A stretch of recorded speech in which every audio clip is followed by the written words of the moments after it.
রাতে আমি, রহিম চাচা আর চাচি সবাই খাবার টেবিলে গালে হাত দিয়ে বসে আছি, কারণ আজকে নাকি আমার দুই ভাই আমার জন্য রান্না করবে। আমি বললাম, চাচা আজকে কি আমাদের ভাগ্যে খাবার জুটবে নাকি রাতে না খেয়েই থাকতে হবে? রহিম চাচা বলল, আল্লাহই জানে আম্মা। চাচি বলল, আমগর তো ঢুকতে দিতেছে না রান্না করে। আমি বললাম, কি জানি করতেছে। রহিম চাচা বলে, আম্মা বলি কি, তুমি একবার ডাক দাও। আমি বললাম, ওকে। ভাইয়া জোরে চিল্লিয়ে বলল। চাচি বলল, মাগো মা, আমার কান শেষ। চাচির কথা শুনে আমি আর চাচা হাসতে হাসতে শেষ। আমি আবার ডাক দিলাম। আমি বললাম, ভাইয়া আমার খুবই ক্ষুধা লাগছে। রান্নাঘর থেকে ছোট ভাইয়া বলল, আর একটু মিষ্টি। আমি বললাম, তাড়াতাড়ি আসো। প্রায় 10 মিনিট পর ভাইয়ারা রান্না করে এসেছে। ওদের রান্না দেখে আমার চাচা আর চাচির মাথায় হাত। বড় ভাইয়া বলে, কেমন লাগলো আমাদের সারপ্রাইজ? ভাব নিয়ে বলল। আমি বললাম, খুব ভালো, সেদ্ধ সবজি খাওয়ার মজাই আলাদা। ছোট ভাইয়া বলল, আমি জানতাম মিষ্টির পছন্দ হবেই। আমি বললাম, খুব পছন্দ হয়েছে আমার। এই বলে আমি খেতে লাগলাম। রহিম চাচা আর চাচি আমার দিকে হা করে তাকিয়ে আছে। রহিম চাচা বলল, এই হলো বোনের ভালোবাসা? ফিসফিস করে বলল চাচিকে। চাচি বলল, ঠিক কইছ। ছোট ভাইয়া বলল, তোর খুব ভালো লাগছে তাই না? আমি বললাম, অনেক ভালো লাগছে। বড় ভাইয়া বলল, দাঁড়া আমি একটু খেয়ে দেখি। ছোট ভাইয়া বলল, আমিও খাবো। কিন্তু ওরা খাওয়ার আগে আমি খাবারের প্লেটটা নিয়ে নিলাম। ভাইয়ারা অবাক হয়ে তাকিয়ে আছে। আমি বললাম, অনেক মজা হয়েছে, তাই আমি সব খাবো, তোমরা পরে খেও। বড় ভাইয়া বলল, পাগলি একটা। ছোট ভাইয়াও একটা মুচকি হাসি দিল। আমি বললাম, চাচি যাও ভাইয়াদের জন্য বিরিয়ানি রান্না করো। চাচি বলল, আমি আহ্বানি যাইতেছি। এই বলে চাচি চলে গেল রান্না করতে।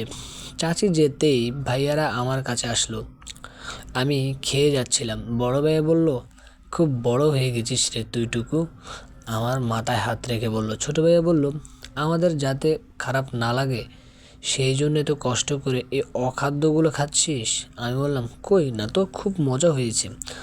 বড় ভাইয়া এবার প্লেট সরিয়ে নিল। বড় ভাইয়া বলল, হয়েছে, আর পাকনামো করতে হবে না। তারপর আমরা তিনজন মিলে কার্টুন দেখতে লাগলাম। একটু চাচি খাওয়ার জন্য ডাক দিল। আমরা তিনজন এক সারির 3টা চেয়ারে বসলাম। আমি দুই ভাইয়ার মাঝখানে বসলাম, কারণ আমার ভাইয়ারা সবসময় আমাদের খাইয়ে দেয়। আমি বললাম, আর খাবো না, এবার তোমরা খাও। বড় ভাইয়া বলল, আচ্ছা যা। আমি রুমে চলে আসলাম। In Khan villa. দাদুভাই বলল, আসবো দাদুভাই? রুদ্র বলল, আরে দাদুভাই আসো। দাদুভাই বলল, আচ্ছা ফারিয়া মেয়েটা সম্পর্কে আমাকে কিছু বলতো। রুদ্র বলল, কেন? দাদুভাই বলল, না মানে এমনি। রুদ্র বলল, জানো দাদু, মেয়েটা অনেক সাহসী, তা না হলে ভাবো আমাকে থাপ্পড় মারে। যে রুদ্রের দিকে কেউ তাকিয়ে কথা বলতে সাহস পায় না, এই রুদ্রকেও থাপ্পড় মেরেছে। প্রচণ্ড রাগে আর অনেক জেদে, কিন্তু দেখতে অনেক সুন্দর। জানো দাদু, তার ডান গালে ছোট একটা তিল আছে আর গলায় একটা লাল তিল আছে। কিন্তু কিন্তু হে, একটা কথা মানতে হবে যে মেয়েটা অনেক মানবিক ও মিশুক আর ভাইয়াদের জান পাখি। দাদুভাই বলল, বাহ বাহ, মাত্র কয়েকদিন মেয়েটাকে এত ভালোভাবে স্ক্যান করে ফেলেছিস। রুদ্র বলল, আরে না দাদু, তেমন কিছু না। দাদুভাই বলল, ভালোবাসিস? রুদ্র বলল, কি যে বলো না দাদু, আমি আর ওই মেয়েকে কখনো না। রুষা বলল, তাহলে মধুরাতে ওর বাসায় যাস কেন? রুদ্র অবাক হয়ে পিছনে তাকায়, দেখে রুষা দাঁড়িয়ে আছে। রুদ্র বলল, কি বলছিস এগুলো? ঘাবড়ে গিয়ে বলল। রুষা বলল, তুই ভুলে গেছিস ভাইয়া যে আমি তোর বোন? দাদুভাই বলল, এতই যখন ভালোবাসিস তাহলে সব কিছু বলে দে। রুদ্র বলল, আমি ওকে ভালোবাসি না। রুষা বলল, মিথ্যা বলিস না ভাইয়া, এমন না হয়ে যায় যে তুই ওকে বলার আগে ও অন্য কারো হয়ে গেল। রুদ্র বলল, সেটা কখনই হবে না, কিন্তু ও একটা মানুষ।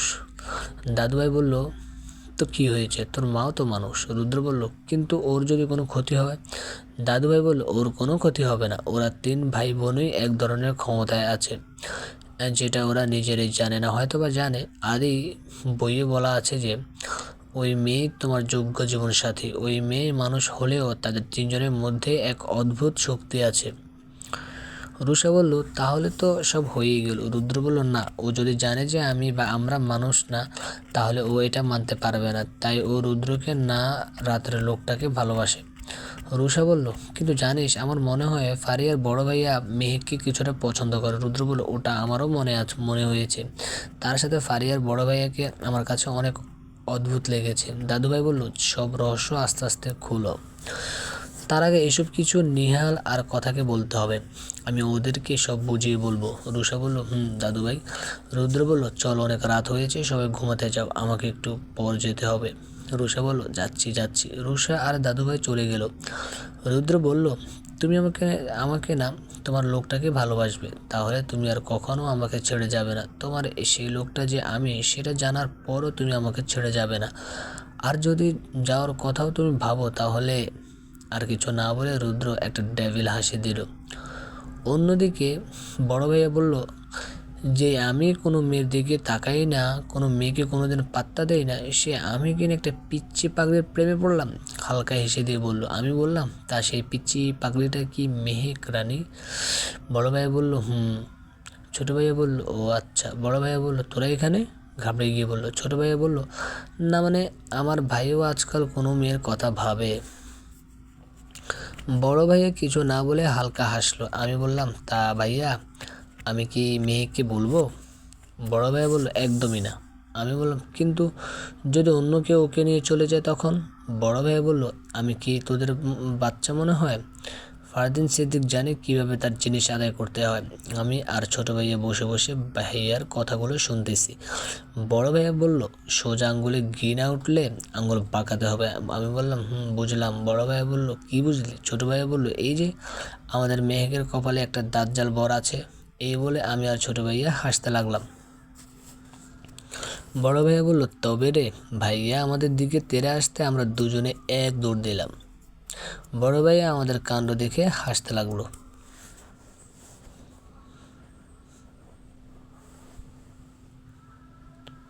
রাত 1:50। আমি বসে আছি আমার রুমে, আর ছোট ভাইয়া আমার মাথায় তেল দিয়ে দিচ্ছে। আমি বললাম, ভাইয়া আর না, এবার তুমি বসো, আমি দিয়ে দিচ্ছি। বড় ভাইয়া বলল, আর আমাকে কে দিয়ে দিবে শুনি? আমি বললাম, আমিই দিয়ে দেবো, তোমরা দুজনেই বসো। আমি তারপর আমার দুই ভাইয়ের মাথায় তেল দিয়ে দিলাম। আপনারা হয়তো ভাবছেন যে স্মার্ট ছেলেরা মাথায় তেল দেয় না, তাহলে মনে হয় আমার ভাইয়ারা আনস্মার্ট। একদমই না, একদমই তা না। আসলে আমার ভাইয়ারা ওদের চুলের প্রতি অনেক যত্নশীল, তাই তারা রাতে চুলে তেল দেয়, সকালে উঠে শ্যাম্পু করে ফেলে। আমি বললাম, যাও, তোমাদের মাথায় তেল দিয়ে দিলাম, এবার যাও, আমার খুব ঘুম পাচ্ছে। ছোটো ভাই বলল, আচ্ছা ঠিক আছে, তুই শুয়ে পড়, আমি লাইট অফ করে যাচ্ছি। আমি বললাম, তুমি যাও, আমি লাইট অফ করব। ছোট ভাইয়া বলল, আচ্ছা। এই বলে ভাইয়ারা আমার কপালে চুমু দিয়ে নিজের রুমে চলে গেল। আমি বললাম, আজকে কি আবার লোকটা আসবে নাকি?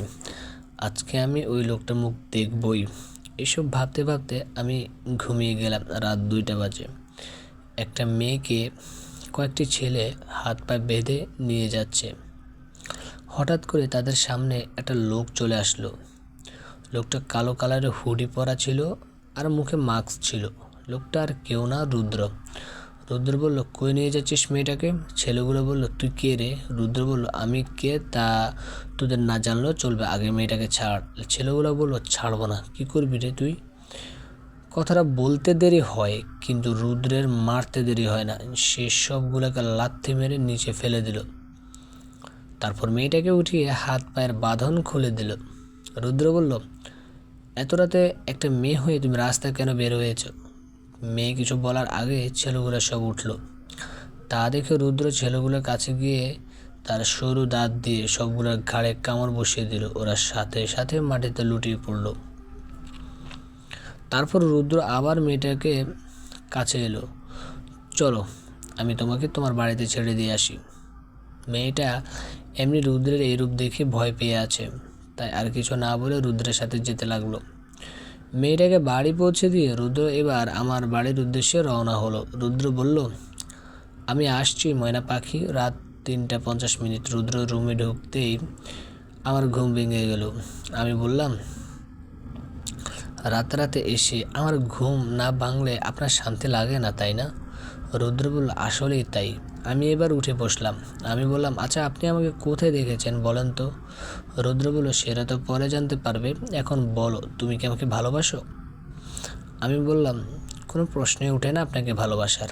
আপনার মতো একটা যাকে কিনা আমি এখন পর্যন্ত দেখিই নেই, যার নিজের চেহারাটা দেখানোর সাহস পর্যন্ত নাই, আমি এমন একজনকে ভালোবাসবো, আপনি ভাবলেন কি করে? রুদ্র আমার কোমর জড়িয়ে তার সাথে মিশিয়ে নিল। তারপর আমার কানের কাছে এসে ফিসফিস করে বলল, তুমি কেন আমাকে রাগানোর চেষ্টা করো বলো তো? আমি রাগলে তোমারই ক্ষতি। এই বলে আমার কানে আস্তে একটা কামড় দিল। তারপর আমার চুলগুলো সরিয়ে আমার গাড়ে মুখ ডুবালো। রুদ্রের ছোঁয়ায় আমি কেঁপে উঠলাম। তারপর নিজেকে ছাড়ানোর চেষ্টা করলাম, কিন্তু আর পারলাম কই। রুদ্র বলল, মুরগির মতো এমন ছটফট করছো কেন? তুমি কি আমার সাথে পারবে বলো? আমি অসহায় মুখ করে রুদ্রের দিকে তাকালাম। রুদ্র ঠাস করে আমার গালে একটা কামড় দিল। আমি শব্দ করলাম।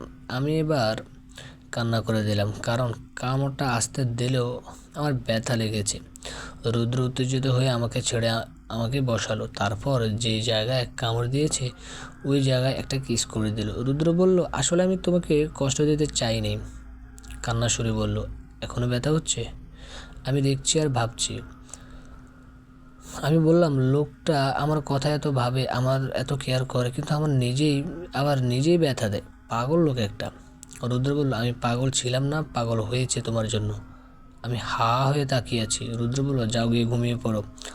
আমি কোনো কথা না বলে চুপচাপ ঘুমিয়ে পড়লাম। একটু পরে লোকটাও এসে আমাকে জড়িয়ে ধরে ঘুমিয়ে পড়ল। আমি আর কিছু বললাম না, কারণ আমি জানি এই বরযাত্রী বইলে কোনো লাভ নেই।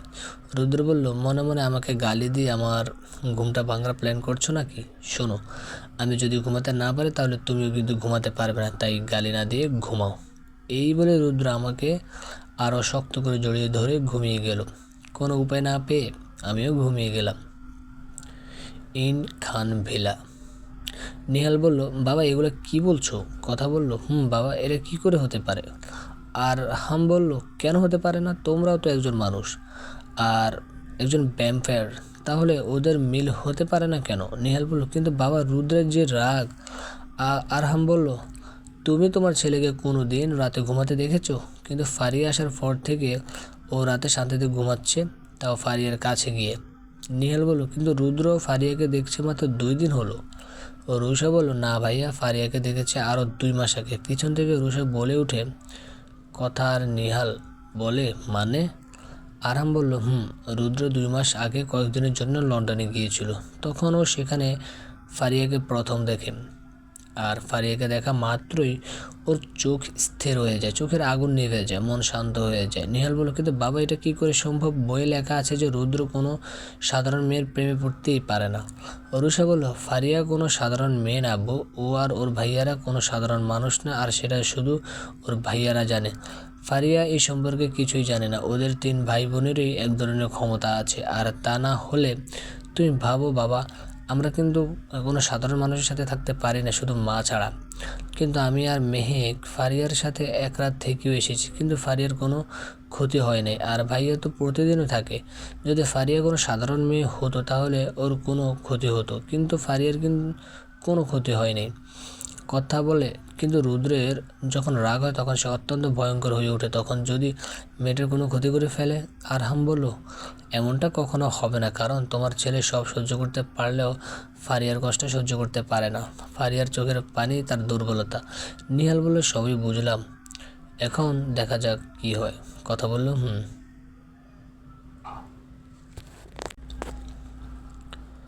সকালে আমি এখনও ঘুমিয়ে আছি।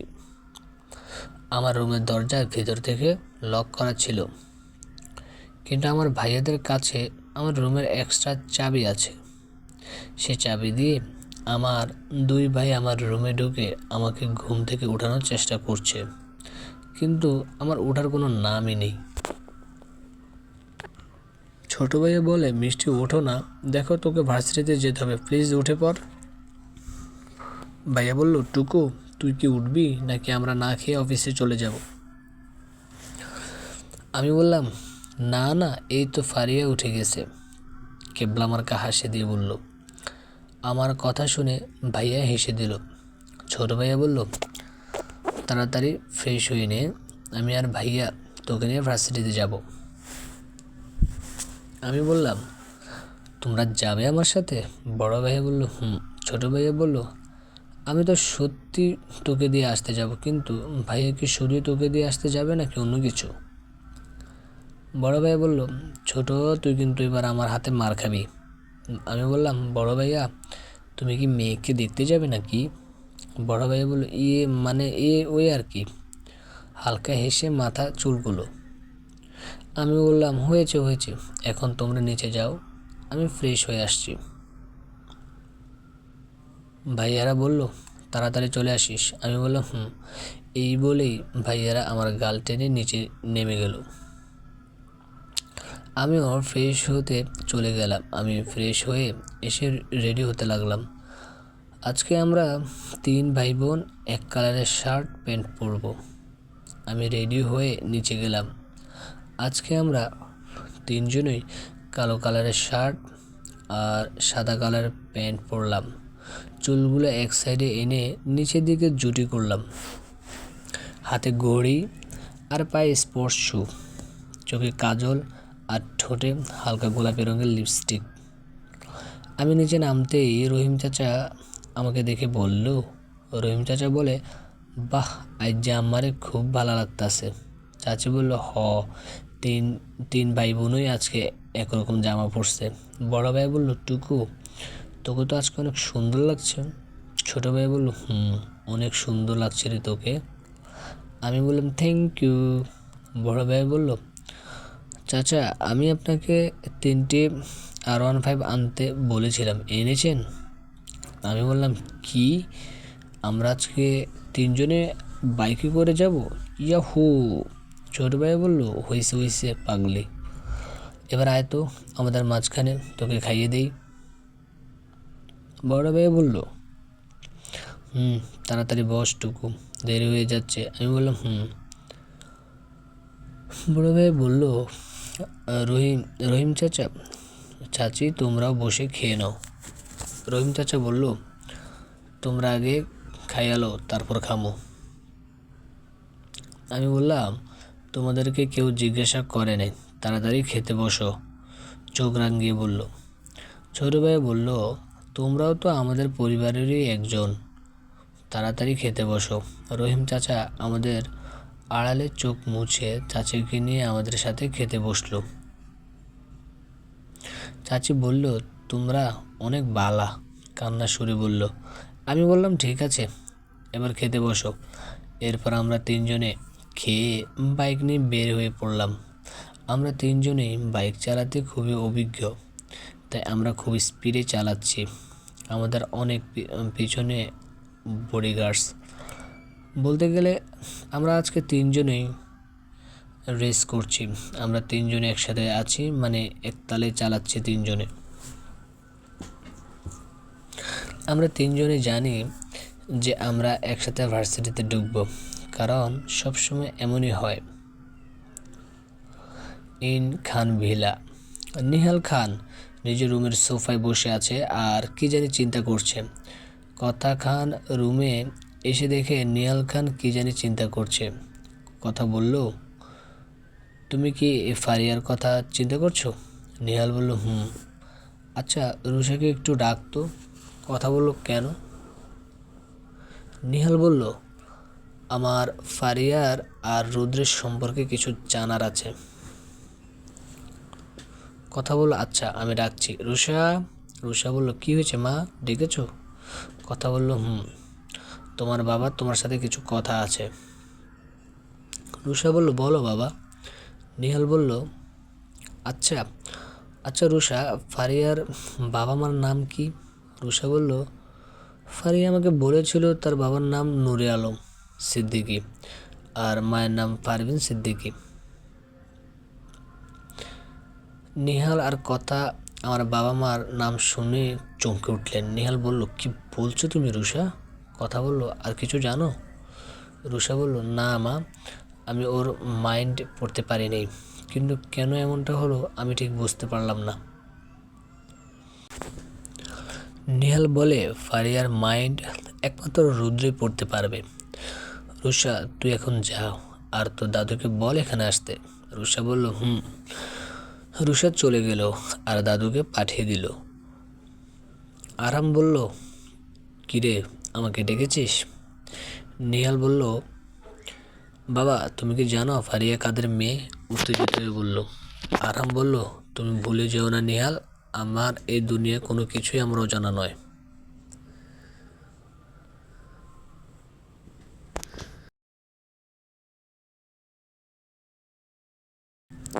ইউনিভার্সিটি। আমি আর আমার ভাইয়ারা একসাথে গেট দিয়ে ঢুকলাম। সবাই আমাদের দিকে হা করে তাকিয়ে আছে। আমার ভাইয়াদেরও আজকে সেই লাগছে।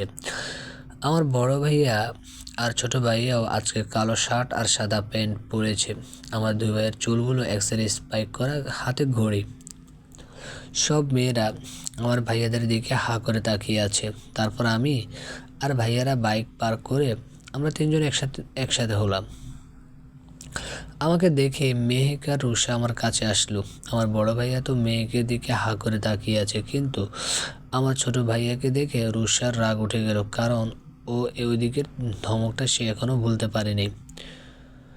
কিন্তু কিছু বললো না, চোখ বন্ধ করে নিজের রাগ কন্ট্রোল করে নিল। আজকে রুষা আর মেহেককে সে লাগছে। ওরা দুজনেই আজকে কালো কালারের চুড়িদার পরেছে, চুলগুলো খোলা রেখেছে। চুলগুলো খোলা রাখাতে ওদেরকে খুব সুন্দর লাগছে। আমি বললাম, কিরে কেমন আছিস তোরা? রুষা বলল, ভালো। মেহেক বলল, আমিও ভালো আছি। আর ভাইয়ারা আপনারা কেমন আছেন? ভাইয়া কথা শোনা মাত্রই বড় ভাইয়ার মুখটা কালো হয়ে গেল। আমি আর ছোট ভাইয়া মুচকি মুচকি হাসছি। ছোট ভাইয়া বলল, আমরা ভালো আছি। তুমি কেমন আছো? মেহেক বলল, ভালো। বড় ভাইয়া বলল, তা রুষা তুমি কেমন আছো? রুষা বলল, ভাইয়া আমি খুব ভালো আছি। ছোট ভাইয়া যেন রুষাকে দেখেই নেই। ভাইয়ার এই ডোন্ট কেয়ার ভাবটা যেন রুষার রাগ আরও বাড়িয়ে দিল, কিন্তু ও প্রকাশ করলো না। আমি খেয়াল করে দেখলাম দূর থেকে রুদ্র আর তার দল আমার দিকে তাকিয়ে আছে। আমি আর কিছু না বলে রুষা আর মেহেককে নিয়ে ক্লাসে চলে গেলাম। আর ভাইয়ারা প্রিন্সিপালের রুমে গেল। প্রিন্সিপালের রুমে প্রিন্সিপাল আমার ভাইয়াদের দেখে কেমন জানি ঘাবড়ে গেলেন। প্রিন্সিপাল বলল, আরে স্যার আপনারা? ছোট ভাইয়া বলল, কেন আমাদের দেখে বুঝি খুশি হন নাই? বাঁকা হেসে চেয়ারে বসতে বসতে বলল। প্রিন্সিপাল বলল, না না, কী যে বলেন স্যার। বড় ভাই বলল, এই শীতের মধ্যে আপনি ঘামছেন? ভাইয়াদের এই বাঁকা হাসিও কেমন জানি ভয়ঙ্কর লাগে। প্রিন্সিপাল বলল, না মানে স্যার এমনি। বড় ভাইয়া বলল, আচ্ছা আপনি এত ভয় পাচ্ছেন কেন? নাকি ভাবছেন যে আমরা সব কিছু জেনে গেছি? প্রিন্সিপাল বলল, প্লিজ স্যার আমি কিছু জানি না, আমাকে ছেড়ে দিন। ছোট ভাইয়া বলল, ছেড়ে দেওয়ার কথা তো পরে হবে, আগে বলুন মেয়েগুলো কোথায়? প্রিন্সিপাল বলল, ওদেরকে আজ বর্ডার পার করানো হবে। বড় ভাইয়া বলল, কোন দিক দিয়ে পার করানো হবে? প্রিন্সিপাল বলল, বেনাপোল দিয়ে। ভাইয়া কাকে জানি কল করে বেনাপোল দিয়ে যাওয়া সকল গাড়ি আটকাতে বলল। তারপর চেক করে মেয়েগুলোকে এখানে নিয়ে আসতে বলল। ছোট ভাইয়া বলল, ভাইয়া এই প্রিন্সিপালের কি করব? বড় ভাইয়া বলল, আগে তো ওনার কাছ থেকে পুরো কাহিনী শুনিনি, কি বলেন প্রিন্সিপাল সাহেব? আমি বললাম, পুরা কাহিনী আমি বলি ভাইয়া? পিছন থেকে আমি বলে উঠলাম। প্রিন্সিপাল বলল, তাহলে তুমি সব করেছো? এ কথা বলার সাথে সাথে আমার দুই ভাই ঘুষি দিল। ছোট ভাই বলল, তোর সাহস কী করে হলো আমার মিষ্টির সাথে এভাবে কথা বলার? রেগে চিল্লিয়ে বলল। বড় ভাই বলল, ভাবছিলাম তোকে একটা সুযোগ দেবো, কিন্তু না, এখন তোকে আর বাঁচিয়ে রাখা যাবে না। আমি বললাম, যা করার পরে করো, এখন আগে কাহিনী শোনো। বড় ভাই বলল, বলটুকু। আমি বলতে শুরু করলাম। আমি বললাম,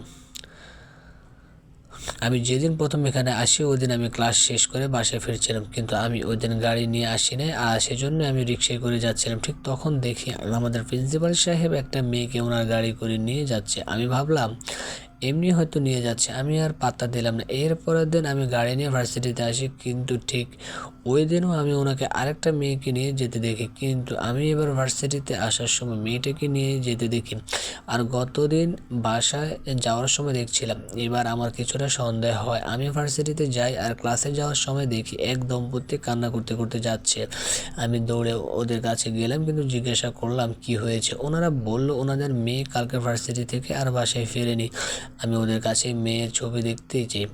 আমি মেয়ের ছবি দেখে পুরাই অবাক, কারণ ওই মেয়েকে আমি ওনার সাথে যেতে দেখেছি। তারপর আমার কাছে পুরো বিষয়টা কেমন জানি লাগলো। এর পরের দিন আমি কলেজে না এসে আমি গাড়ি নিয়ে গেটের বাইরে দাঁড়িয়ে থাকি, আর উনি ওই দিনও একটা মেয়েকে নিয়ে গেল। এইবার আমি কিছু গার্ডস নিয়ে ওনার পিছন পিছন যাই, গিয়ে দেখি উনি ওনার গাড়িটা একটা ভাঙ্গা বাড়ির সামনে দাঁড় করায়। এরপর মেয়েটাকে নিয়ে উনি বাড়ির ভেতরে যায়। আমরা বাইরে অপেক্ষা করতে থাকি উনি কখন বের হবে তার জন্য। কিছুক্ষণ পর উনি বের হয়ে আসলেন, এরপর গাড়ি নিয়ে চলে গেলেন। উনি চলে যাওয়ার পর আমরা ওই বাড়িতে ঢুকি, গিয়ে দেখি কয়েকটি লোক অনেকগুলো মেয়েকে ড্রাগস দিচ্ছে। গার্ডসরা আমার কথায় ওদেরকে একে একে শ্যুট করে দিল। তারপর আমি মেয়েগুলোকে নিয়ে চলে আসি, কিন্তু আমার মনে হয়েছিল উনি শুধু এক জায়গায় না, আরও অনেক জায়গায় এমনভাবে মেয়েদের নিয়ে রেখেছে। আমি ভেবেছিলাম তাদেরকে বের করব, কিন্তু তার আগেই তোমরা চলে আসলে, তাই আমি তোমাদের সব খুলে বললাম। প্রিন্সিপাল বলল, তার মানে ওই দিন তুমি আমার লোকগুলোকে মেরেছিলে? রাগে অবাক হয়ে বলল। আমি বললাম, আপনার কি এখনও কোনো সন্দেহ আছে? ভাইয়া, আমার মনে হয় এটাকে আর বাঁচিয়ে না রাখাই ভালো। ছোট ভাইয়া বলল, আমারও তাই মনে হয়, কিন্তু আজকে আমরা ওকে কিছু করব না। বড় ভাইয়া বলল, তুই আজ রাতের মধ্যে শেষ হয়ে যাবি। এই বলে আমি আর আমার ভাইয়ারা বের হয়ে আসলাম। প্রিন্সিপাল বলল, রাত পর্যন্ত আমাকে খুঁজে পেলে তো আমাকে মারবে। বাঁকা এসে বলল। এই বলে তাড়াতাড়ি রুম থেকে বের হয়ে গাড়ি নিয়ে ভার্সিটি থেকে বের হয়ে গেল, কিন্তু গেটের সামনে যেতে একটা ট্রাক এসে বেচারাকে ধাক্কা দিয়ে দিল। আমি আর আমার ভাইয়ারা দূর থেকে সব দেখছি আর হাসছি। বড় ভাইয়া বলল, বেচারা ভুলেই গেছে যে তার ভাবনা যেখানে শেষ হয় আমার ভাবনা ওখান থেকেই শুরু হয়। আমরা তিনজনে হাসতে লাগলাম। আপনারা ঠিক ধরেছেন, অ্যাক্সিডেন্টটা আমার বড় ভাইয়াই করিয়েছে। ছোট ভাইয়া বলল, কিন্তু একটা কথা মানতে হবে, আমাদের মিষ্টি কিন্তু অনেক বড় হয়ে গেছে। বড় ভাইয়া বলল, আমি শুধু হাসলাম। অন্যদিকে রুদ্র বলে, এই তিন ভাই বোনকে যতটা ভয়ঙ্কর ভেবেছিলাম, এরা দেখে তার চেয়েও বেশি ভয়ঙ্কর। মনে মনে বলল। আকাশ বলল, কিরে কি ভাবতেছিস? রুদ্র বলল, না কিছু না। রাজ বলল, ফারিয়াকে যতই দেখছি ততই অবাক হচ্ছি। এই মেয়ে বাইকও চালাতে পারে। রুদ্রের কেমন জানি সহ্য হলো না। রুদ্র বলল, তোকে এত দেখতে কে বলেছে? রাগে চোখ মুখ লাল করে। অনিল বলল, আরে ও তো এমনিতেই বললো। নীলা বলল, কিন্তু যাই বল, মেয়েটা কিন্তু ওর ভাইয়াদের জান। রুদ্র বলল, সাথে আমারও। বিড়বিড় করে। আকাশ বলল, কিছু বললি? রুদ্র বলল, না কই কিছু না। সাদ বলল, আচ্ছা তোরা কি জানিস যে আমাদের প্রিন্সিপাল মারা গেছে? নীলা বলল, কি বলিস? রিদি বলল, যা হয়েছে ভালো হয়েছে। রাজ বলল, কেন, কিভাবে ভালো হয়েছে? নীলা বলল, আরে না, ও এমনি বলেছে। রুদ্র বলল, যদি ফারিয়ার ভাইয়ারা ওনাকে না মারতো তাহলে ওকে আমি মেরে ফেলতাম। মনে মনে বলল।